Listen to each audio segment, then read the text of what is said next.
In this section, we're going to look at how language and comprehension are intertwined with the development of vocabulary. Almost every theorist who has considered how knowledge is acquired and concepts are formed starts with the importance of language in learning.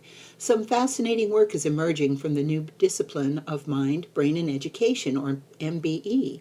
Researchers at Harvard, MIT, and Tufts universities, in concert with other international researchers, have been publishing a flood of new information on how the brain not only learns language, but also how the brain stores new information. Theories come and go. They are just theories after all. However, all theories of learning and intelligence emphasize the importance of language and comprehension. Some of the ideas about learning that we have held dear for years have been thoroughly debunked in current research. It might surprise you to know that learning styles are a neuromyth. To be sure, learners often have learning preferences, but to restrict them to one way of learning by labeling them by style is very poor practice of teaching. What an increasing body of research strongly suggests is that all learners learn different things in different ways.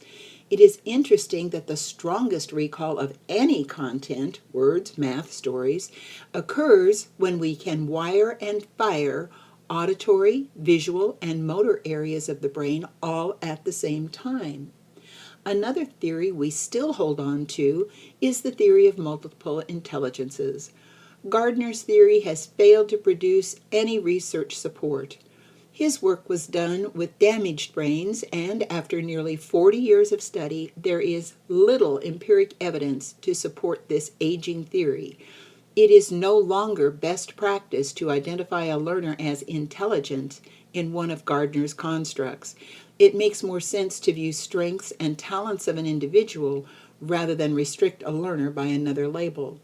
So, let's see what some of the theorists, both classic and contemporary, have to say. Vygotsky claimed that speech is a conceptual tool, and that the acquisition of speech or language consists first and foremost of the acquisition of concepts. Vygotsky was far ahead of contemporary theorists of his time. Interestingly, modern neuroscience offers strong evidence for the efficacy of many of his ideas. Vygotsky was very concerned with how children acquire knowledge and concepts, and posited that learners did not acquire concepts without first acquiring language and the words that built the concepts in their mental processes. Vygotsky often used the metaphor of tools related to cognitive development. In his view, speech is a powerful conceptual tool. Acquisition of speech happens along with the acquisition of concepts. One major tool of modern neuroscience is the functional magnetic resonance imaging process, better known as fMRI. This process can and does show how the brain changes physically when something new is learned. Especially strong evidence is found with electron microscopes, which can view these changes down to the molecular level. And it appears Vygotsky may have looked into the future with some of his ideas. We could provide a lengthy list of theorists here, but they all say the same thing. Language plays a major role in the acquisition and development of cognitive or conceptual structures and conceptual thinking. We cannot develop conceptual structures, which are the foundation of learning, without the words to support the ideas. Academic vocabulary is critical to very young learners because learning builds around precise use of language and words in academic domains. Let's look at what we mean by cognitive structures. Think of a house being built from the ground up. If the foundation is not solidly engineered, the final structure is weak. In our tornado and earthquake-prone state, that might have some serious results. But carry that analogy a bit further. If a foundation for learning is not solidly engineered, what are the possible ramifications of a weak foundation in later academic achievement? When we are speaking of academic achievement, the analogy is a valid one. Conceptual or cognitive structures are how we make sense of information. Piaget envisioned this as a process of what he called equilibration. When we can accommodate new information and assimilate it into our mind, we have built a conceptual structure. Much like the old seesaw coming to a balance point. When our brain reaches equilibration, it is happy. No more thinking is required. We have figured it out. But what if our concept is constructed incorrectly? Robbie Case, an insightful investigator and theorist, noted that children without central conceptual structures, those are academic concepts and vocabulary, especially for math and language in kindergarten, learners struggled to acquire broader concepts. Without central conceptual structures, learners struggle. Bottom line. This is especially true in mathematics. He identified 10 conceptual structures that he thought were central and critical to mathematical thinking. Learners that did not acquire these 10 conceptual structures by kindergarten did not achieve nearly as well as their peers in later grade levels. The studies he did are still being replicated with the same results today. Wow, that's a lot of information. We need to break this down a bit further. When we are speaking theoretically of cognitive structures, we are really combining 3 general categories of structures. However, none of these categories of structures exists alone. They are intertwined and interdependent. Okay, take a breath. More theory ahead. The first thing our brain does when we encounter a new idea is to compare it to information already stored in our memory. When you read through the list of how we do this unconsciously, it's pretty amazing. What is really amazing is that infants do this. These things include recognition, memorization, not the best way to learn, but sometimes it does make it to long-term memory.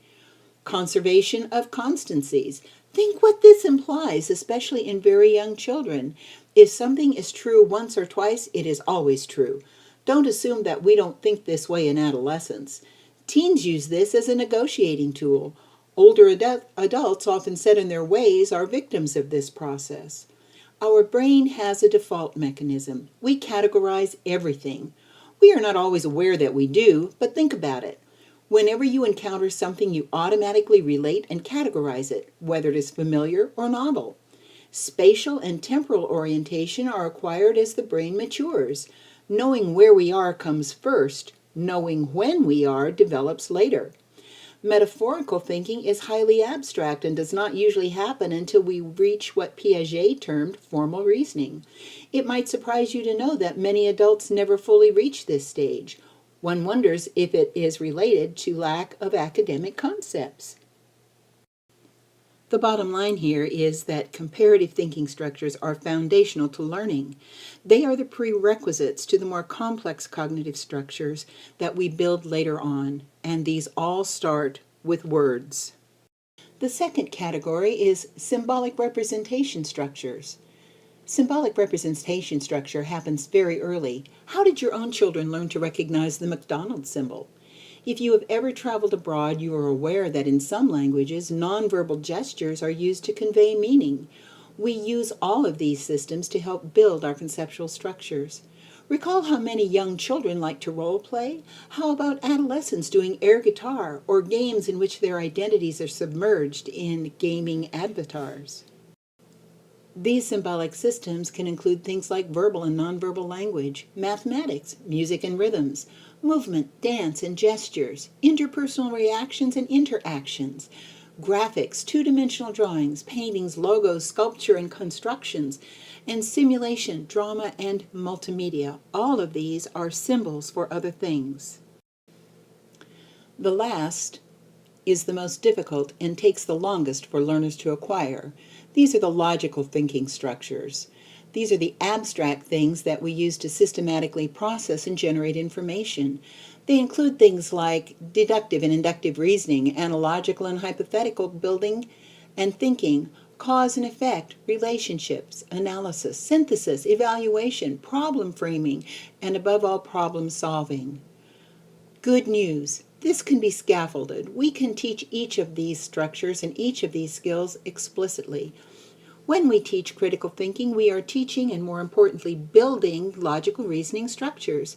These are the HOTS, the higher order thinking skills, that are sometimes referred to in our academic climate as thinking skills for the 21st century. Carol Robinson-Zanyartu and her colleagues have outlined 20 important thinking skills built in the context of K-12 content that are vital to building logical reasoning structures in our learners. However, None of this happens without the basic DNA of vocabulary, the words and what they mean and represent. Notice that the DNA in the picture is made of Lego blocks, one block at a time. But wait, there's more. What happens when learners don't have the words? All of our high-sounding theories are stopped dead in their tracks by one simple problem. Not all learners have the words for the ideas we need to teach. Without the working vocabulary, reading and comprehension do not happen. This is abundantly true of learners for whom English is a second language or their L2. However, it is also tragically true of learners for whom English is their native language, L1. How can this be? We all speak the same language, right? Whoa, that was some heavy-duty thinking. We need a timeout. Grab a cup of coffee, stretch, or just take a deep breath. When you've cooled your brain a bit, take some notes. What was the information that was new to you? What information made you a bit uncomfortable? Why? Can you see how this might play out in your own classroom? Jot down one or more examples. Next, we are going to look at things that impact acquisition of working vocabulary.